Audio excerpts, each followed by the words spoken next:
किताब विपरन की रीत तो सच दा मार्ग भाग पंजवां। लेखक सरदार गुरबख्श सिंह काला अफगाना। पंजवें कांड का पहला भाग चिड़ियों से मैं बाज तुड़वाऊँ। वाहिगुरू जी का खालसा वाहिगुरू जी की फतेह। उपरोक्त बोल भावें किसी कवि की कल्पना की उपज ही हैं, पर पंथ दे रागियां ढाडियां ते प्रचारकां ने लोकां दे मनां विच यकीन बना दिता होया है कि ये बचन दशमेश जी दे अपने ही हैं। जिथों ताईं एक कवि के कथन का संबंध है, अजिहा लिखण विच कोई अत कथनी नज़र नहीं आउंदी। सगों जे विवेक बुद्धि नाल विचारीए तां चिड़ियां तो बाज बना देण वाली गल बिल्कुल सच हो दिसदी है।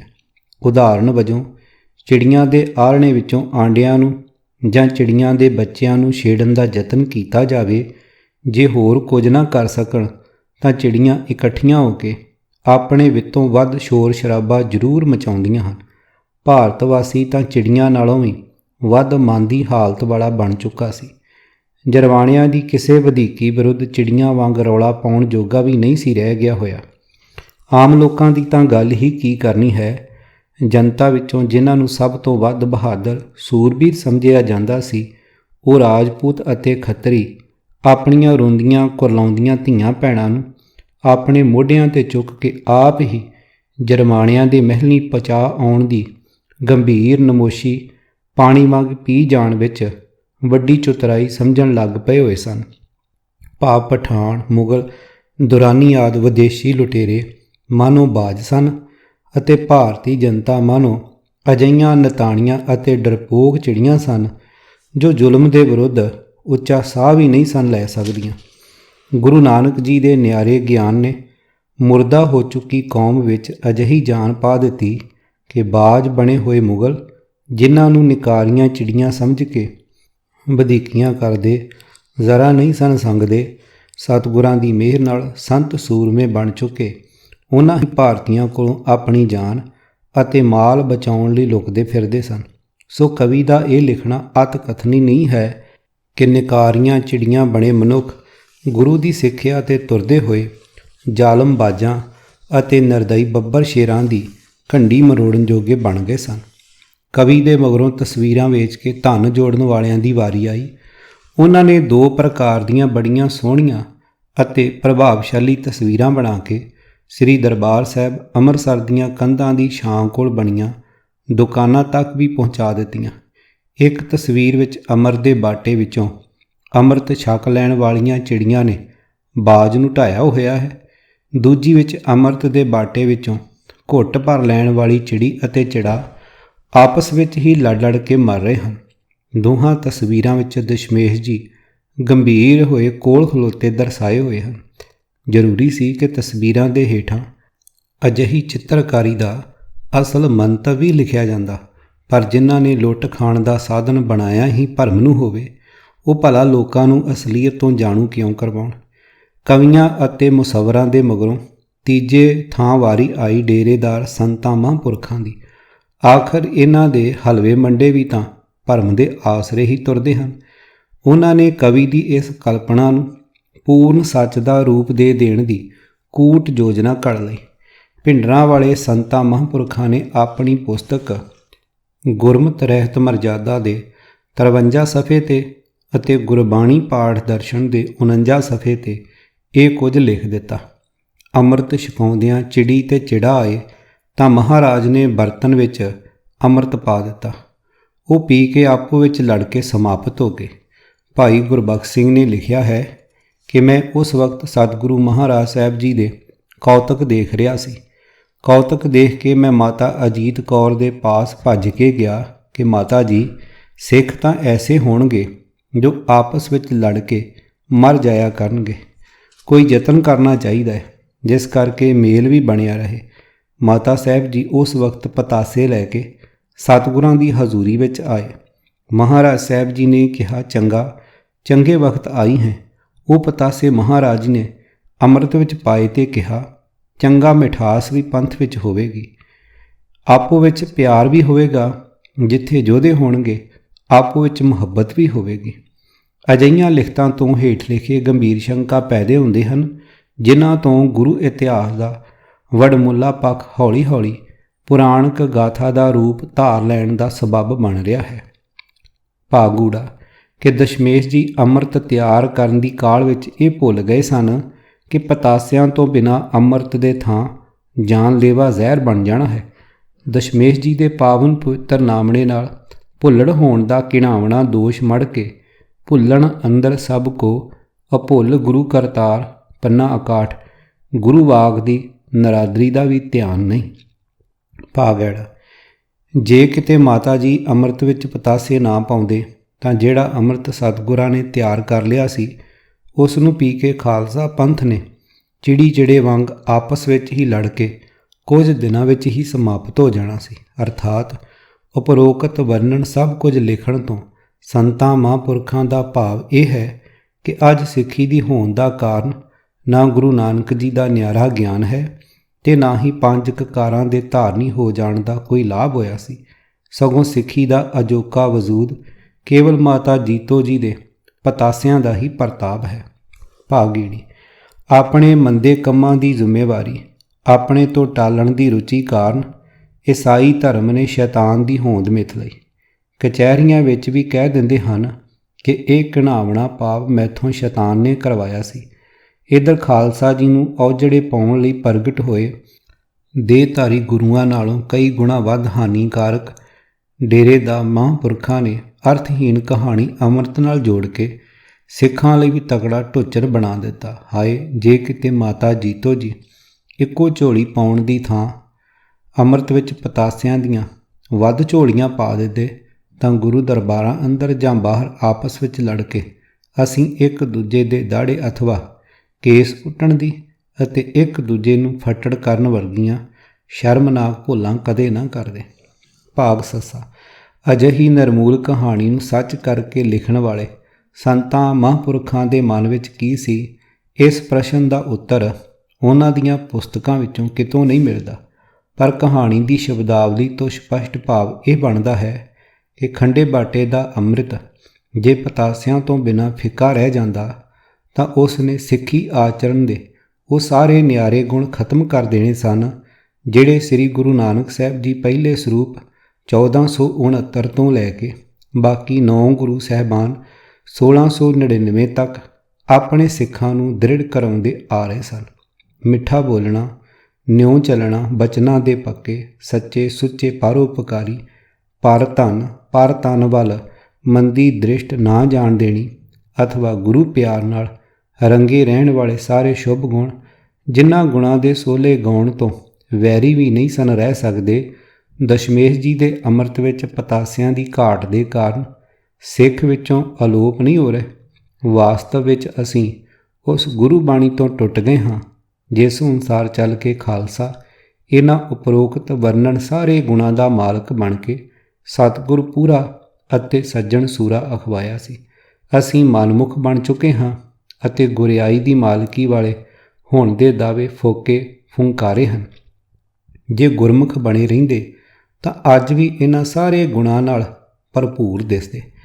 ਗੁਰਮੁਖ ਸਦਾ ਸੁਹਾਗਣੀ ਪਿਰ ਰਾਖਿਆ ਉਰ ਧਾਰ, ਮਿੱਠਾ ਬੋਲੇ ਨਿਵ ਚੱਲੈ ਸੇਜੈ ਰਵੈ ਪਤਾਰ, ਸੋਭਾਵੰਤੀ ਸੁਹਾਗਣੀ ਜਿਨ ਗੁਰ ਕਾ ਹੇਤ ਅਪਾਰ। ਪੰਨਾ 31। ਅਰਥ ਸਦਾ ਗੁਰੂ ਦੇ ਸਨਮੁਖ ਰਹਿਣ ਵਾਲੇ ਮਨੁੱਖ ਸੁਹਾਗਣ ਇਸਤਰੀ ਵਾਂਗ ਹਨ। ਉਹ ਪ੍ਰਭੂ ਪਤੀ ਨੂੰ ਆਪਣੇ ਹਿਰਦੇ ਵਿੱਚ ਵਸਾਈ ਰੱਖਦੇ ਹਨ। ਉਹ ਸਭਨਾਂ ਨਾਲ ਮਿੱਠਾ ਬੋਲਦੇ ਹਨ, ਨਿਉ ਕੇ ਤੁਰਦੇ ਹਨ। ਗਰੀਬੀ ਸੁਭਾਅ ਵਾਲੇ ਨਾ ਹਮ ਚੰਗੇ ਆਖੀਏ ਬੁਰਾ ਨਾ ਦਿਸੈ ਕੋਏ ਪੰਨਾ 1015 ਹੁੰਦੇ ਹਨ। ਉਹਨਾਂ ਦੇ ਹਿਰਦੇ ਸੇਜ ਨੂੰ ਪ੍ਰਭੂ ਪਤੀ ਮਾਣਦਾ ਹੈ ਜਿਨ੍ਹਾਂ ਨੇ ਗੁਰੂ ਦਾ ਅਟੁੱਟ ਪਿਆਰ ਆਪਣੇ ਹਿਰਦੇ ਵਿੱਚ ਵਸਾਇਆ। ਉਹ ਉਹਨਾਂ ਸੁਹਾਗਣਾ ਵਾਂਗ ਹਨ ਜਿਨ੍ਹਾਂ ਸ਼ੋਭਾ ਖੱਟੀ ਹੈ। ਆਪਸੀ ਪਿਆਰ ਭਰੀ ਬੋਲਚਾਲ ਅਤੇ ਵਤੀਰੇ ਵਿੱਚ ਮਿਠਾਸ ਨੂੰ ਗੁੜ ਖੰਡ ਜਾਂ ਪਤਾਸਿਆਂ ਆਦਿ ਦੀ ਮਿਠਾਸ ਦੇ ਆਸਰੇ ਦੱਸਣਾ ਗੁਰੂ ਦੇ ਗਿਆਨ ਦੀ ਮਹੱਤਤਾ ਦਾ ਭੋਗ ਪਾ ਦੇਣ ਵਾਲੀ ਕੋਝੀ ਪੁੱਲ ਹੈ ਕਿ ਕੜਾਹ ਪ੍ਰਸ਼ਾਦ ਵਿੱਚ ਇਸ ਕਰਕੇ ਮਿੱਠਾ ਪਾਇਆ ਜਾਂਦਾ ਹੈ ਕਿ ਕਿਤੇ ਚਿੜੀ ਚਿੜੇ ਵਾਂਗ ਗੁਰੂ ਦਰਬਾਰ ਵਿੱਚ ਆਈ ਸੰਗਤ ਆਪਸ ਵਿੱਚ ਹੀ ਨਾ ਲੜ ਮਰੇ। ਪਦਾਰਥਾਂ ਵਿੱਚ ਮਿਠਾਸ, ਲੂਣ, ਖਟਿਆਈ ਆਦਿ ਅਸਰ ਕੇਵਲ ਜ਼ੁਬਾਨ ਦੇ ਸਵਾਦ ਅਤੇ ਸਰੀਰਕ ਸਿਹਤ ਤੱਕ ਸੀਮਿਤ ਹੈ। ਸ਼ੁਭ ਗੁਣ ਅਤੇ ਆਤਮਿਕ ਉਚਤਾ ਵਾਲੀ ਅਵਸਥਾ ਗੁਰੂ ਸ਼ਬਦ ਦੀ ਵਿਚਾਰ ਦੀ ਕਮਾਈ ਨਾਲ ਅਥਵਾ ਸਤਿਗੁਰ ਦੀ ਬਖਸ਼ਿਸ਼ ਨਾਲ ਪ੍ਰਾਪਤ ਹੁੰਦੀ ਹੈ। ਗੁਰੂ ਸ਼ਬਦ ਗਿਆਨ ਅਨੁਸਾਰ ਜੀਵਨ ਬਣਾ ਲੈਣ ਵਿੱਚ ਹੀ ਸਤਿਗੁਰਾਂ ਦੀ ਪ੍ਰਸੰਨਤਾ ਹੈ ਅਤੇ ਗੁਰੂ ਪਰਮੇਸ਼ਰ ਦੀ ਪ੍ਰਸੰਨਤਾ ਬਖਸ਼ਿਸ਼ਾਂ ਦਾ ਦਰਵਾਜ਼ਾ ਹੈ। ਆਓ ਗੰਭੀਰਤਾ ਨਾਲ ਵਿਚਾਰੀਏ। ਦੇਵਤਿਆਂ ਦੇ ਅੰਮ੍ਰਿਤ ਮਥਨ ਦੀ ਕਹਾਣੀ ਤੋਂ ਆਰੰਭ ਹੋਈ ਵਿਚਾਰ ਤੋਂ ਅਸੀਂ ਚੰਗੀ ਤਰ੍ਹਾਂ ਸਮਝ ਚੁੱਕੇ ਹਾਂ ਕਿ ਅੰਮ੍ਰਿਤ ਉਸ ਪਦਾਰਥ ਨੂੰ ਸਮਝਿਆ ਜਾਂਦਾ ਸੀ ਜਿਸ ਦਾ ਸੇਵਨ ਕਰਨ ਵਾਲੇ ਦੀ ਮੌਤ ਕਦੇ ਨਾ ਹੋਵੇ। ਜਿਸ ਪਦਾਰਥ ਨੂੰ ਖਾ ਕੇ ਜਾਂ ਪੀ ਕੇ ਜੀਵ ਦੀ ਮੌਤ ਹੋ ਜਾਵੇ ਉਸ ਨੂੰ ਅੰਮ੍ਰਿਤ ਨਹੀਂ ਸਗੋਂ ਜ਼ਹਿਰ ਕਿਹਾ ਜਾਂਦਾ ਹੈ। ਹੈਰਾਨੀ ਹੈ ਕਿ ਜਿਹੜੇ ਲੋਕ ਸਤਿਗੁਰ ਜੀ ਨੂੰ ਰੱਬ ਵਾਂਗ ਅਭੁੱਲ ਮੰਨਣ ਦੇ ਢੰਡੋਰਚੀ ਬਣ ਕੇ ਲੋਕਾਂ ਦੀ ਕਮਾਈ ਤੇ ਐਸ਼ਾਂ ਮਾਣ ਰਹੇ ਹਨ, ਉਹੀ ਭੱਦਰ ਪੁਰਸ਼ ਅਭੁੱਲ ਗੁਰੂ ਜੀ ਦੇ ਮੱਥੇ ਕੋਝੀਆਂ ਨਿਰਮੂਲ ਅਤੇ ਗੰਭੀਰ ਭੁੱਲਾਂ ਕਰਨ ਦਾ ਦੋਸ਼ ਵੀ ਮੜ ਰਹੇ ਹਨ। ਨੰਬਰ 1, ਖੰਡੇ ਬਾਟੇ ਦਾ ਅੰਮ੍ਰਿਤ ਤਿਆਰ ਕਰਨ ਲੱਗਿਆਂ ਦਸ਼ਮੇਸ਼ ਜੀ ਪਤਾਸੇ ਪਾਉਣੇ ਭੁੱਲ ਗਏ ਸਨ। ਨੰਬਰ 2, ਸਤਿਗੁਰਾਂ ਨੂੰ ਇਹ ਖਿਆਲ ਵੀ ਨਾ ਆਇਆ ਕਿ ਜੇ ਜਲ ਵਿੱਚ ਪਤਾਸੇ ਨਾ ਪਾਏ ਅਤੇ ਨਿਰਾ ਨਾਮ ਅੰਮ੍ਰਿਤ ਹੀ ਜਲ ਵਿੱਚ ਘੋਲ ਦਿੱਤਾ ਤਾਂ ਉਸ ਨੇ ਅੰਮ੍ਰਿਤ ਦੇ ਥਾਂ ਜਾਨਲੇਵਾ ਜ਼ਹਿਰ ਬਣ ਜਾਣਾ ਹੈ।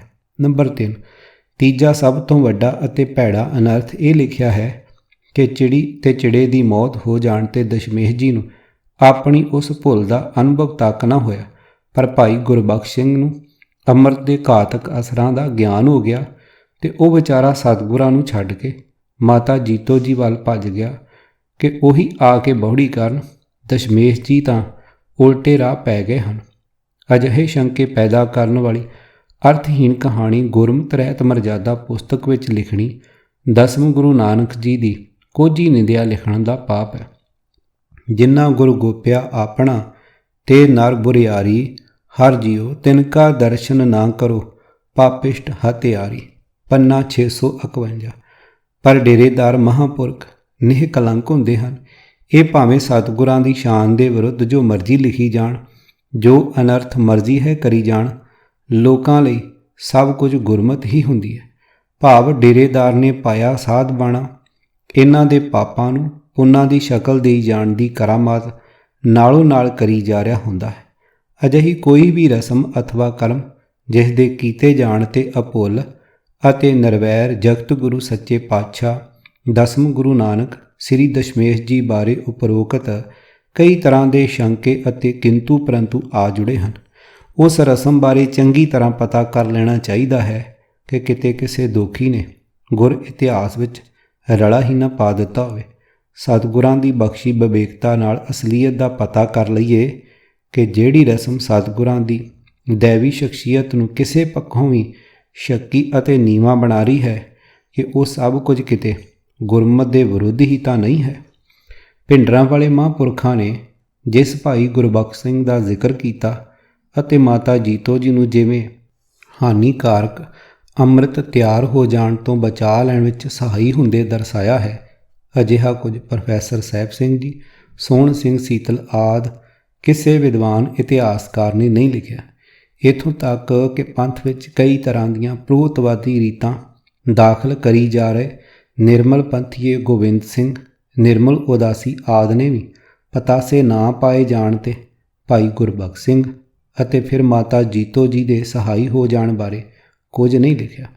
ਰਤਨ ਸਿੰਘ ਭੰਗੂ ਨੇ ਵੀ ਪ੍ਰਾਚੀਨ ਪੰਥ ਪ੍ਰਕਾਸ਼ ਵਿੱਚ ਮਾਤਾ ਜੀਤੋ ਜੀ ਬਾਰੇ ਭਾਈ ਗੁਰਬਖਸ਼ ਸਿੰਘ ਵਰਗੇ ਮੌਕੇ ਦੇ ਕਥਿਤ ਗਵਾਹ ਦੇ ਗੁਰੂ ਦਰਬਾਰ ਵਿੱਚ ਮੌਜੂਦ ਹੋਣ ਬਾਰੇ, ਚਿੜੀ ਚਿੜੇ ਦੇ ਲੜਨ ਮਰਨ ਬਾਰੇ ਅਥਵਾ ਪਤਾਸਿਆਂ ਬਾਰੇ ਕੋਈ ਜ਼ਿਕਰ ਨਹੀਂ ਕੀਤਾ। ਭੰਗੂ ਜੀ ਲਿਖਦੇ ਹਨ, ਪਹੁਲ ਖੰਡੇ ਤਿਆਰ ਕਰਵਾਈ, ਜਲ ਮਦ ਆਨ ਮਿਠਾਈ ਪਾਈ। ਸਫਾ 43। ਟਕਸਾਲੀ ਸਿੱਖਿਆ ਦੇਣ ਵਾਲੀ ਸੰਸਥਾ ਦੇ ਮੁਖੀ ਜਦ ਸਿੱਖ ਇਤਿਹਾਸ ਵਿੱਚ ਅਤੇ ਗੁਰਮਤਿ ਰਹਿਤ ਮਰਜ਼ਾਦਾ ਵਿੱਚ ਗੰਭੀਰ ਭੁਲੇਖਿਆਂ ਵਾਲੇ ਰਲੇ ਪਾ ਰਹੇ ਹੋਣ ਤਾਂ ਪੰਥ ਵਿੱਚ ਸੱਚੀ ਚੜ੍ਹਦੀ ਕਲਾ ਆ ਸਕਣ ਦੀ ਆਸ ਕਿਵੇਂ ਬੱਝੇ। ਅਤੇ ਫਿਰ ਗੁਰਮਤਿ ਦੇ ਇਸ ਅਟੱਲ ਸਿਧਾਂਤ ਨੂੰ ਵੀ ਸੌਖੀਆਂ ਅੱਖੋਂ ਓਹਲੇ ਨਹੀਂ ਸੀ ਕੀਤਾ ਜਾ ਸਕਦਾ। ਨਾਮ ਪ੍ਰਭੂ ਕਾ ਲਾਗਾ ਮੀਠਾ। ਪੰਨਾ 293। ਅੰਮ੍ਰਿਤ ਨਾਮ ਸਦਾ ਮੀਠਾ ਲਾਗਾ, ਗੁਰ ਸ਼ਬਦੀ ਸਾਧ ਆਇਆ। ਪੰਨਾ 559। ਜਨ ਚਾਖ ਅਗਾਣੇ ਹਰ ਹਰ ਅੰਮ੍ਰਿਤ ਮੀਠਾ ਰਾਮ। ਪੰਨਾ 577। ਅੰਮ੍ਰਿਤ ਨਾਮ ਸਦਾ ਮਨ ਮੀਠਾ, ਸ਼ਬਦੇ ਪਾਵੈ ਕੋਈ। ਪੰਨਾ 604। ਅੰਮ੍ਰਿਤ ਨਾਮ ਮਹਾਰਸ ਮੀਠਾ, ਗੁਰ ਸ਼ਬਦੀ ਚਖ ਜਾਪੈ ਰਹਾ। ਪੰਨਾ 605। ਹਰ ਹਰ ਨਾਮ ਅੰਮ੍ਰਿਤ ਹਰ ਮੀਠਾ, ਹਰ ਸੰਤੋ ਚਾਖ ਦਿਖੋ। ਗੁਰਮਤਿ ਹਰਸ ਮੀਠਾ ਲਾਗਾ, ਤਿਨ ਬਿਸਰੇ ਸਭ ਬੇਖ ਰਸੋ। ਪੰਨਾ 800। ਨਾਮ ਅੰਮ੍ਰਿਤ ਵਾਂਗ ਸਤਿਗੁਰਾਂ ਦੀ ਬਾਣੀ ਵੀ ਅੰਮ੍ਰਿਤ ਹੈ, ਅਥਵਾ ਅੰਮ੍ਰਿਤ ਵਾਂਗ ਹੀ ਮਿੱਠੀ ਹੈ। ਅੰਮ੍ਰਿਤ ਬਾਣੀ ਗੁਰ ਕੀ ਮੀਠੀ, ਗੁਰਮੁਖ ਵਿਰਲੇ ਕਿਨੇ ਚਖ ਡੀਠੀ। ਪੰਨਾ 113। ਗੁਰਬਾਣੀ ਸਦ ਮੀਠੀ ਲਾਗੀ, ਪਾਪ ਵਿਕਾਰ ਗਵਾਇਆ। ਪੰਨਾ 773। ਗੁਰ ਕਾ ਸ਼ਬਦ ਅੰਮ੍ਰਿਤ ਹੈ ਬਾਣੀ, ਅਨ ਦਿਨ ਹਰ ਕਾ ਨਾਮ ਵਖਾਣੀ। ਪੰਨਾ 1057। ਗੁਰ ਕੀ ਸਾਖੀ ਅੰਮ੍ਰਿਤ ਬਾਣੀ, ਪੀਵਤ ਹੀ ਪਰਵਾਨ ਪਿਆ। ਪੰਨਾ 360। ਸੱਚ ਮੰਤਰ ਤੁਮਾਰਾ ਅੰਮ੍ਰਿਤ ਬਾਣੀ, ਸੀਤਲ ਪੁਰਖ ਦ੍ਰਿਸ਼ਟ ਸੁਜਾਣੀ। ਪੰਨਾ 562। ਅਤੇ ਫਿਰ ਰੱਬ ਨਾਲ ਜੋੜਨ ਵਾਲੇ ਅਧਿਆਤਮਕ ਪੱਖ ਦੀ ਅਤੇ ਸ਼ੁਭ ਗੁਣਾਂ ਦੀ ਮਿਠਾਸ ਦਾ ਹੀ ਇੱਕ ਇਹ ਪੱਖ, ਗਿਆਨ ਧਿਆਨ ਗੁਰ ਸ਼ਬਦ ਹੈ ਮੀਠਾ, ਗੁਰ ਕਿਰਪਾ ਤੇ ਕਿਨੇ ਵਿਰਲੇ ਚਖ ਡੀਠਾ। ਪੰਨਾ 162। ਗੁਰ ਕਾ ਸ਼ਬਦ ਲੱਗੋ ਮਨ ਮੀਠਾ, ਪਾਰ ਬ੍ਰਹਮ ਤਾਤੇ ਮੁਹ ਡੀਠਾ। ਪੰਨਾ 187। ਅੰਮ੍ਰਿਤ ਮੀਠਾ ਸ਼ਬਦ ਵਿਚਾਰ, ਅੰਦਿਨ ਭੋਗੇ ਹਉਮੈ ਮਾਰ। ਪੰਨਾ 424। ਨਾਮੇ ਹੀ ਤੇ ਸਭ ਕਿਛ ਹੋਵਾ, ਬਿਨ ਸਤਿਗੁਰ ਨਾਮ ਨਾ ਜਾਪੈ।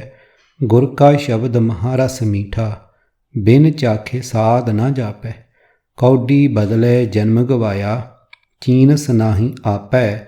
ਗੁਰਮੁਖ ਹੋਵੇ ਤਾਂ ਏਕੋ ਜਾਣੈ, ਹਉਮੈ ਦੁਖ ਨਾ ਸੰਤਾਪੈ। ਪੰਨਾ 753। ਸਾਨੂੰ ਵੀ ਜੇ ਕਿਤੇ ਪਤਾਸਿਆਂ ਦੀ ਥਾਂ ਗੁਰੂ ਦਾ ਸ਼ਬਦ, ਸਤਿਗੁਰਾਂ ਦੀ ਬਾਣੀ ਅਥਵਾ ਪ੍ਰਭੂ ਦਾ ਨਾਮ ਮਿੱਠਾ ਲੱਗਦਾ ਰਹਿੰਦਾ ਤਾਂ ਤੇਜ ਪ੍ਰਤਾਪ ਖੁਸਣਾ ਹੀ ਕਿਉਂ ਸੀ। ਸਹਿਜ ਕਥਾ ਪ੍ਰਭ ਕੀ ਅਤ ਮੀਠੀ, ਵਿਰਲੇ ਕਾਹੂ ਨੇਤਰੋਂ ਡੀਠੀ ਰਹਾ। ਪੰਨਾ 739। ਉਪਰੋਕਤ ਗੁਰੂ ਸ਼ਬਦ ਕੇਵਲ ਵੰਨਗੀ ਮਾਤਰ ਹਨ। ਮਿੱਠੇ ਅਤੇ ਕੌੜੇ ਪਦਾਰਥਾਂ ਦੀ ਪਛਾਣ ਕਰਾਉਣ ਦੇ ਗੁਰਮਤਿ ਸਿਧਾਂਤ ਨੂੰ ਦ੍ਰਿੜ ਕਰਵਾਉਣ ਵਾਲੇ ਹੋਰ ਵੀ ਬੇਅੰਤ ਗੁਰੂ ਫਰਮਾਨ ਹਨ। ਗੁਰਦੇਵ ਜੀ ਦੇ ਆਪਣੇ ਫਰਮਾਨਾਂ ਅਨੁਸਾਰ ਨਾਮ ਅੰਮ੍ਰਿਤ, ਬਾਣੀ ਅੰਮ੍ਰਿਤ, ਸ਼ਬਦ ਵਿਚਾਰ ਅਤੇ ਹਰੀ ਨਾਮ ਦੀ ਕਥਾ ਸੰਸਾਰ ਦੇ ਸਾਰੇ ਪਦਾਰਥਾਂ ਨਾਲੋਂ ਵੱਧ ਮਿੱਠੇ ਪਦਾਰਥ ਹਨ। ਸਤਿਗੁਰਾਂ ਨੇ ਬੜੇ ਭਰੋਸੇ ਨਾਲ ਮਿੱਠੇ ਨਾਮ ਅੰਮ੍ਰਿਤ ਮਹਾਰਸ ਨੂੰ ਚੱਖ ਕੇ ਤਸੱਲੀ ਕਰ ਲੈਣ ਬਾਰੇ ਵੀ ਫਰਮਾਨ ਕੀਤਾ ਹੈ। ਗੁਰੂ ਗ੍ਰੰਥ ਸਾਹਿਬ ਜੀ ਨੇ ਤਾਂ ਰੱਬ ਦੇ ਨਾਮ ਨੂੰ ਸ਼ੱਕਰ, ਖੰਡ, ਮਿਸ਼ਰੀ, ਗੁੜ ਅਥਵਾ ਮਾਝੇ ਦੁੱਧ ਨਾਲੋਂ ਮਿੱਠਾ ਫਰਮਾਨ ਕੀਤਾ ਹੋਇਆ। ਫਰੀਦਾ ਸ਼ੱਕਰ ਖੰਡ ਨਿਵਾਤ ਗੁੜ, ਮਾਖਿਓਂ ਮਾਝਾ ਦੁੱਧ, ਸਭੇ ਵਸਤੂ ਮਿੱਠੀਆਂ, ਰੱਬ ਨਾ ਪੁੱਜਣ ਤੁਧ। ਪੰਨਾ 1379। ਰੱਬੀ ਗੁਣਾਂ ਨਾਲ ਭਰਪੂਰ ਸੱਚੀ ਅਥਵਾ ਸਦਾ ਨਾਲ ਨਿਭਣ ਵਾਲੀ ਮਿਠਾਸ ਦੇ ਹੁੰਦਿਆਂ ਕਿਸੇ ਕੱਚੀ ਮਿਠਾਸ ਦੀ ਸਤਿਗੁਰਾਂ ਨੇ ਲੋੜ ਕਿਉਂ ਸਮਝਣੀ ਸੀ। ਅਤੇ ਫਿਰ ਜਿਸ ਹਟਵਾਣੀਏ ਤੋਂ ਮੁੱਲ ਲਿਆ ਕੇ ਪਤਾਸੇ ਅੰਮ੍ਰਿਤ ਦੇ ਬਾਟੇ ਵਿੱਚ ਪਾਏ ਜਾਂਦੇ ਹਨ, ਉਸ ਬਾਰੇ ਤਾਂ ਸਤਿਗੁਰਾਂ ਦਾ ਫਰਮਾਨ ਇਉਂ ਹੈ, ਬੇਖ ਸੰਚੇ ਹਟਵਾਣੀਆਂ ਬੈ ਹਾਟ ਕਮਾਏ, ਮੂੰਹ ਝੂਠ ਪਸਾਰਾ ਝੂਠ ਕਾ ਝੂਠੇ ਲਪਟਾਏ। ਪੰਨਾ 167।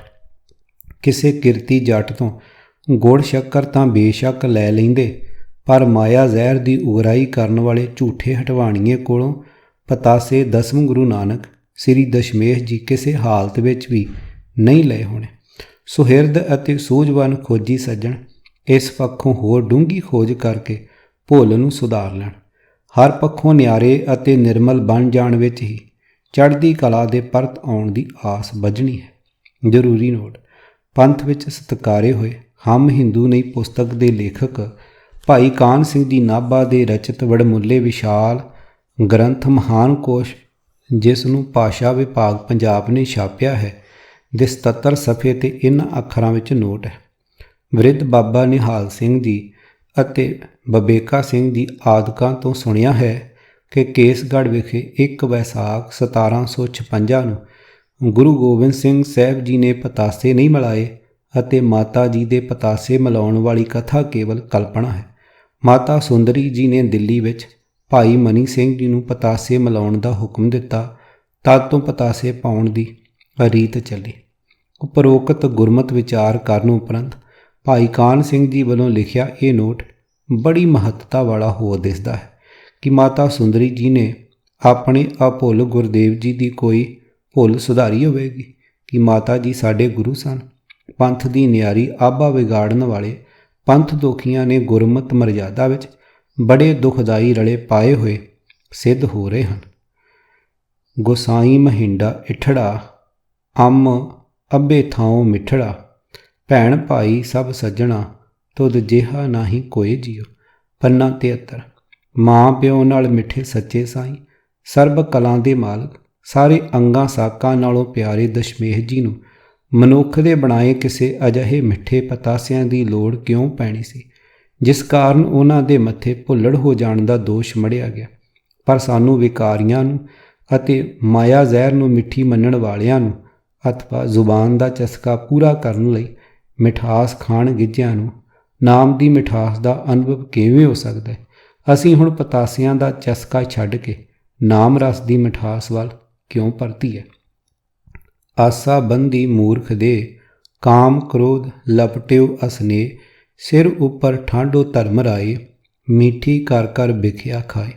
ਪੰਨਾ 178। ਇਤਿਹਾਸ ਨੂੰ ਗੁਰਬਾਣੀ ਦੀ ਕਸਵੱਟੀ ਤੇ ਪਰਖਿਆਂ ਫੋਕੇ ਕਰਮਕਾਂਡੀ ਝੂਠ ਕਈ ਨੰਗੇ ਹੋਣਗੇ। ਪਤਾਸਿਆਂ ਵਾਲੀ ਗੱਲ ਨੂੰ ਗੁਰਬਾਣੀ ਦੀ ਕਸਵੱਟੀ ਤੇ ਪਰਖੇ ਜਾਣ ਵਾਲੇ ਸਿਧਾਂਤ ਨੂੰ ਸ਼ੱਕੀ ਬਣਾਉਣ ਲਈ ਅਤੇ ਪ੍ਰਚਲਿਤ ਰਿਵਾਜ ਨੂੰ ਹੀ ਗੁਰਮਤਿ ਸਿੱਧ ਕਰਨ ਲਈ ਕਈ ਮਨਮਤੀ ਟੋਚਰਾਂ ਦਾ ਸਹਾਰਾ ਲੈਣਾ ਪਵੇਗਾ। ਆਪਣੇ ਇਤਿਹਾਸ ਨੂੰ ਜਿੰਨਾ ਬ੍ਰਾਹਮਣੀ ਮੱਤ ਨਾਲ ਜੋੜਾਂਗੇ ਉਨਾ ਹੀ ਉਹ ਵੱਧ ਸ਼ੱਕੀ ਬਣਦਾ ਜਾਵੇਗਾ। ਗੁਣਵੰਤੀ ਸੱਚ ਪਾਇਆ, ਤ੍ਰਿਸ਼ਨਾ ਤਜ ਵਿਕਾਰ, ਗੁਰ ਸ਼ਬਦੀ ਮਨ ਰੰਗਿਆ, ਰਸਨਾ ਪ੍ਰੇਮ ਪਿਆਰ, ਬਿਨ ਸਤਿਗੁਰ ਕਿਨੇ ਨਾ ਪਾਇਓ, ਕਰ ਵੇਖੋ ਮਨ ਵਿਚਾਰ, ਮਨਮੁਖ ਮੈਲ ਨਾ ਉਤਰੈ, ਜਿਚਰ ਗੁਰ ਸ਼ਬਦ ਨਾ ਕਰੇ ਪਿਆਰ, ਮਨ ਮੇਰੇ ਸਤਿਗੁਰ ਕਹਿ ਭਾਣੇ ਚੱਲ, ਨਿਜ ਘਰ ਵਸੈ ਅੰਮ੍ਰਿਤ ਪੀਵੇਂ, ਤਾਂ ਸੁਖ ਲਹੇ ਮਹਾਲ ਰਹੋ। ਪੰਨਾ 37। ਕਿਤਾਬ ਵਿਪਰਨ ਕੀ ਰੀਤ ਤੋਂ ਸੱਚ ਦਾ ਮਾਰਗ ਭਾਗ 5ਵਾਂ। ਲੇਖਕ ਸਰਦਾਰ ਗੁਰਬਖਸ਼ ਸਿੰਘ ਕਾਲਾ ਅਫਗਾਨਾ। 5ਵੇਂ ਕਾਂਡ ਦਾ ਪਹਿਲਾ ਭਾਗ। ਆਵਾਜ਼ ਗੁਰਜੰਟ ਸਿੰਘ ਰੂਪੋਵਾਲੇ। ਵਾਹਿਗੁਰੂ ਜੀ ਕਾ ਖਾਲਸਾ, ਵਾਹਿਗੁਰੂ ਜੀ ਕੀ ਫਤਿਹ।